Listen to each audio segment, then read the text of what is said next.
momento y me da mucho gusto saludar esta mañana a Sofía Ramírez, la directora general de México. Como vamos, usted la escucha el lunes en los 5 datos económicos de la semana. Sofía, ¿cómo estás? Buenos días. Muy contenta de estar ahora con ustedes en viernes, Manuel. Qué gusto. Igualmente, Sofía, ¿qué señales está enviando el Banco de México al mercado con esta nueva reducción, considerando que el margen de maniobra frente a la inflación aún es limitado, Sofía? Sin duda, a ver, yo creo que el Banco de México justamente está poniendo sobre la mesa un mensaje que puede ser no muy evidente para el público en general y justo ese es mi trabajo, ponerlo hoy sobre la mesa. Parte del trabajo del Banco Central, el objetivo central del Banco de México es justamente mantener el poder adquisitivo de la moneda, lo cual implica pues mantener a raya la inflación a través de instrumentos de política monetaria. Uno, si no es que uno de los más importantes, es justamente el manejo de la tasa de interés, que ya nos daban cuenta que el día de ayer se redujo en 25 puntos base.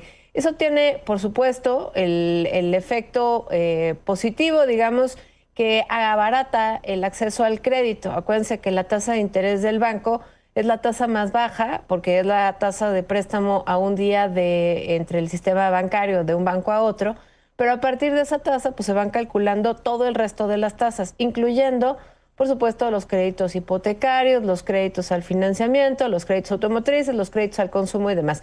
Esto no quiere decir que si la tasa del Banco de México baja en 25 puntos base, el adeudo en nuestra tarjeta de crédito se vaya a abaratar, pero sí quiere decir que muy posiblemente tenga un efecto en términos del crédito productivo. Por ejemplo, si vamos a abrir un negocio, si se va a adquirir un crédito para expandir una planta productiva, bueno, pues está abaratando el acceso a ese crédito y de esa manera pues está también habilitando un mayor dinamismo económico. Hay que recordarle al auditorio también que en términos de inversión, con los datos más recientes que son de agosto, dados a conocer esta misma semana, el miércoles, pues sabemos que la inversión acumula 12 contracciones en la comparación anual, 12 contracciones mensuales, es decir, llevamos 12 meses donde comparados con el mismo mes del año previo, la inversión ha tenido disminuciones, mermas. Y no estoy hablando de la inversión financiera, sino la inversión fija bruta, es decir, esta que tiene un efecto productivo. Entonces, en ese sentido, digamos, es posible que auguremos una buena noticia para efectos de la actividad económica, o por lo menos no va a frenar adicionalmente la actividad económica que, como ustedes ya han venido reportando, pues está estancada y no estamos en nuestro mejor momento. Incluso con los datos al tercer trimestre ya conocimos la información oportuna de hace unos días y sabemos que en el tercer trimestre la actividad económica, la economía mexicana, se contrajo un poco. Entonces, ciertamente es algo que no va a abonar a que la economía se siga contrayendo, esta reducción en la tasa de interés. Ahora, del otro lado, como bien mencionabas, tiene un efecto en la inflación.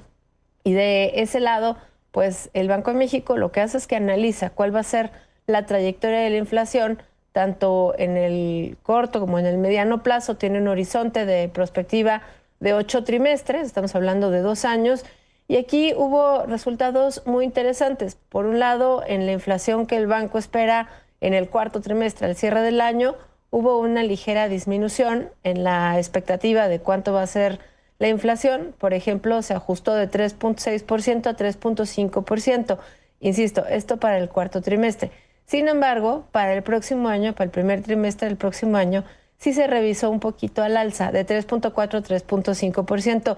No es mucho, estamos hablando de comparaciones anuales, pero hay que poner el dedito en el renglón. ¿Por qué? La decisión no fue unánime. Hay que recordar también que la Junta de Gobierno del Banco de México son 5 personas, 4 de las cuales votaron a favor de reducir la tasa, pues en este contexto donde la inflación parece ahorita no tener grandes expectativas de aumentar y pareciera que la actividad económica tan ralentizada pues tampoco nos está generando una inflación acumulada en este momento. Pero hay una persona cuyo nombre es Jonathan Heath, dentro de la Junta de Gobierno del Banco de México, que ha sido muy enfático a lo largo de las últimas 2, 3 decisiones de política monetaria, que no está de acuerdo que se hagan recortes tan grandes y en este caso votó en contra de hacer el recorte a la tasa de interés. ¿Por qué? Bueno, pues justamente porque hay un contexto político-económico importante que puede generar presiones inflacionarias en el corto plazo. Primero que nada, están los impuestos saludables que entrarán en vigor próximamente, todavía no están, pero que van a presionar el consumo de bebidas hacia arriba, digamos, va a ser más caro el consumo de bebidas endulzadas y azucaradas. Y por otro lado está la imposición de aranceles desde México a productos de países con los cuales no tenemos tratado comercial, como China y Brasil. Quienes nos escuchan posiblemente recordarán que alrededor del 20% de lo que le compramos al mundo viene de China, y entre 7 y 7.5 pesos de cada 100, de cada 10 que importamos son para productos intermedios, es decir, no son para consumo final, sino son para producir otras cosas.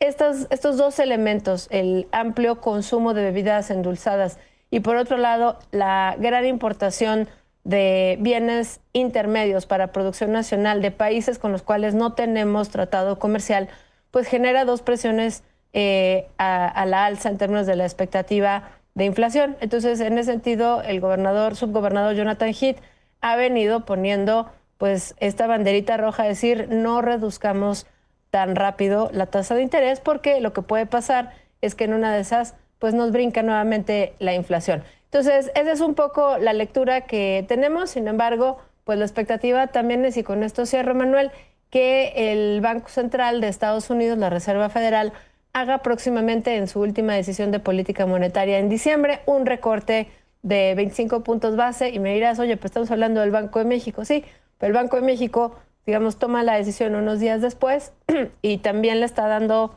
margen este recorte en la Reserva Federal pronosticado a que el Banco de México lo reduzca su propia tasa para cerrar el año en 7%. Hay que recordar que es muy importante la toma de decisiones de la FED, de la Reserva Federal, para efectos de la política monetaria, aunque no es el único elemento, pues no solo es el mercado más grande del mundo, es nuestro principal comprador y, por supuesto, también hay flujos de divisas muy importantes que van y vienen. Entonces, al final del día, la FED se espera que recorten 25 puntos base. Eso hace que el diferencial de tasas, en caso de que el Banco de México vuelva a recortar la tasa en un cuarto de punto porcentual en la última decisión de política monetaria del año, pues digamos, el diferencial de tasas se mantenga en 3.25 también al cierre del año, y con ello pues tampoco haya muchos brincos en términos del tipo de cambio. Entonces, esos son los elementos a los que hay que poner atención